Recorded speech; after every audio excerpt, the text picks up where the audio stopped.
মেয়েদের প্রতি এত ঘৃণা কিসের আপনাদের? শুধু আপনি না, পৃথিবীর হাজার হাজার পরিবার, হাজার হাজার স্বামী, পিতা শুনলে মেয়ে সন্তান হওয়ার শুনলে তাদের চেহারা চেঞ্জ হয়, তার আচরণ চেঞ্জ হয়ে যায়। কেন? মেয়ে হওয়াকে অভিশাপ, মেয়ে হওয়াকে পাপ, অন্যায়? আপনি যে পৃথিবীতে দাঁড়ায় রয়েছেন না আছেন জীবিত, কার জন্য? আল্লাহ তাআলা কোন একটা নারীর মাধ্যমে, একটা মেয়ের মাধ্যমে আপনি পাঠাইছে। আপনার মাও কিন্তু একটা মেয়ে।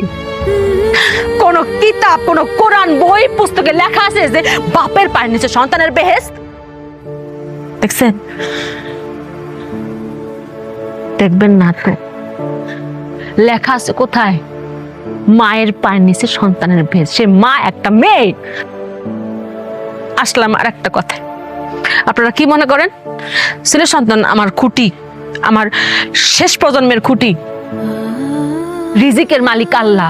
কার মাধ্যমে আল্লাহ খাওয়াবেন এটা একমাত্র আল্লাহ তাআলা ভালো জানেন। সেটা একটা ছেলের মাধ্যমে হইতে পারে, একটা মেয়ের মাধ্যমে হইতে পারে, যে কারোর মাধ্যমে হইতে পারে। কেউ কাউরে খাওয়াইতে পারে না। আল্লাহ পাক খাওয়ান কারোর মাধ্যমে হয়, কারোর উসিলা হয়। আর ছেলেটা যদি খুঁটি হইতো তাহলে এই বাংলাদেশে বৃদ্ধাশ্রমের সংখ্যা বাড়তো না। বাংলাদেশে এমন একটা বৃদ্ধাশ্রম খুঁজে পাবেন না যে বাপ মারে কোনো মেয়ে বৃদ্ধাশ্রমে দিয়াইছে। খোঁজ নিয়ে দেখেন, প্রত্যেকটা বৃদ্ধাশ্রমে দিয়াইছে তার ছেলে সন্তান। তাইলে মেয়েদের দোষটা কেন?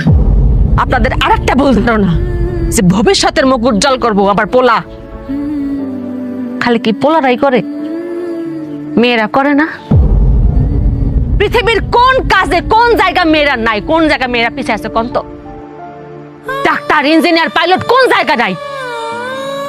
আরেকটা কথা তো আমরা সবাই জানি যে আল্লাহ পাক যখন খুশি হন তখন তার ঘরে মেয়ে সন্তান দেন।